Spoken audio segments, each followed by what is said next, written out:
Pasukan Pertahanan Israel, IDF, mengumumkan tewasnya prajurit dari unit Anjing Oket usai dikepung Hamas di Gaza Selatan. Selain tewasnya tentara tersebut, terdapat 12 tentara Israel lainnya yang terluka imbas perang sengit dengan Hamas tersebut.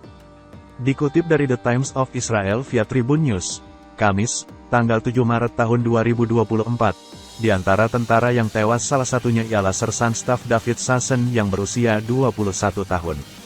Sersan Sassen merupakan anggota satuan dari unit Anjing Oket yang berasal dari Ganot Hadar. Sebelum tewas dalam pertempuran, ia sempat berfoto bersama anjingnya dengan mengenakan seragam militer.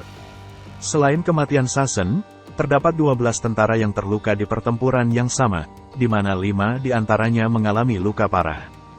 3 di antaranya dari Brigade Komando dan 2 lainnya dari unit Oket.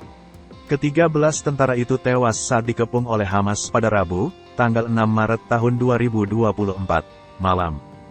Kematian dari Sassen itu menambah daftar korban tewas tentara Israel sejak Perang Darat mencapai 247 orang.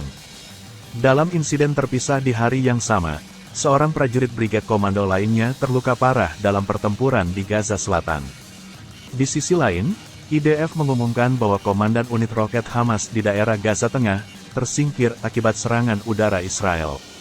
Diketahui, komandan unit roket Hamas yang gugur tersebut ialah Amr Atiyah Darwish Aladini.